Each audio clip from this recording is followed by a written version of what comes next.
The housing market has been a famine or feast scenario for many years across the world.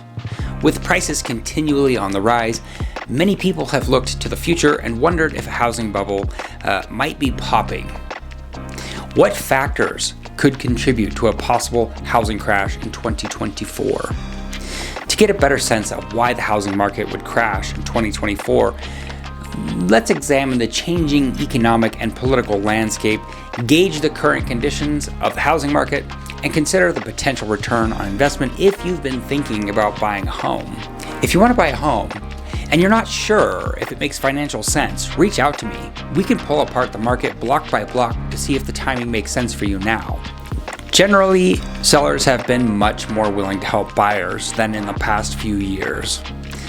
As we move into 2024, housing prices in the United States are showing signs of stability, still with interest rates hovering around 7%, stable wages, and a 3.5% GDP growth.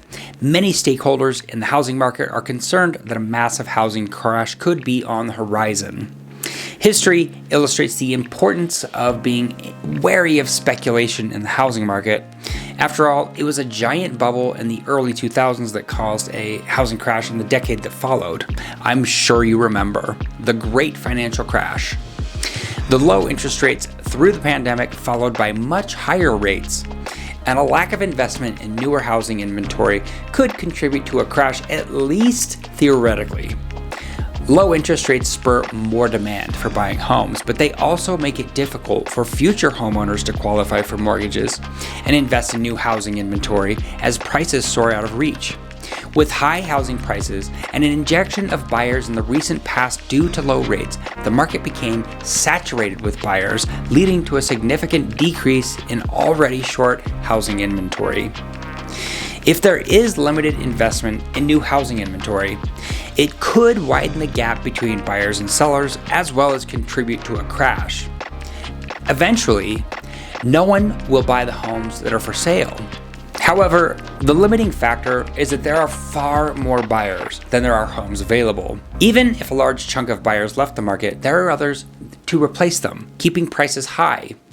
Right now, the bigger problem is that for every 1% increase in interest rates, 18% of buyers are priced out of the market.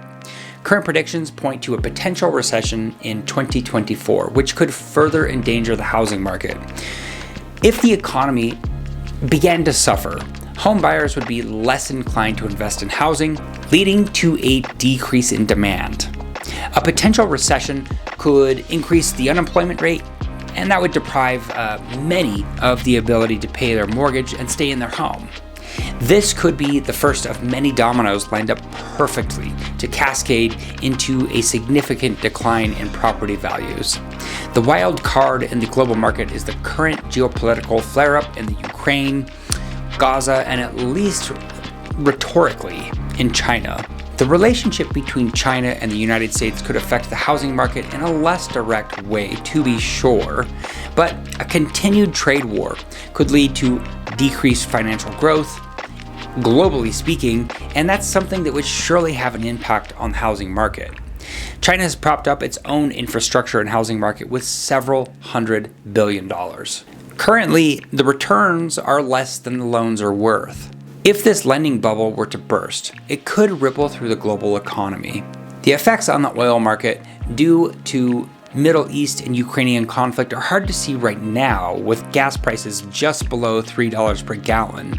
Still, it's not impossible that new and bigger hostilities could change everything. The limiting factor is that the housing shortage is severe. Utah alone has a 32,000 unit shortfall predicted for 2024. Without a glut of homes to stagnate sales, it's just hard to see how the market might slide. If there are 16,000 families moving into Utah and another 16,000 local families trying to buy a home, the 32,000 home shortfall would prevent sales from stagnating. Even if 90% of the buyers left the market, that would mean that there would still be 3,200 families trying to buy a home, where we are still 32,000 units behind. In the great financial crash, many families were trying to sell, and there were fewer buyers then than there were homes. In that scenario, home prices fell dramatically. Having lived through that, many of us expect to see the same pattern emerge again. But builders were left holding the bag in the great financial crash, and they just barely, in 2020, got back to spending the same amount of money as they were spending in about 2007-ish. That means that there's a 15-year period where builders just didn't build. Without the continual new supply of homes, where more homes were built than needed, home prices have stayed stubbornly high. If you want to buy a home and you're not sure if it makes financial sense, reach out to me.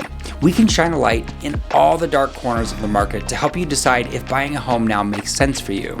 Besides that, I really love hearing from you all, and I am so grateful to be your local economist. Thank you so much.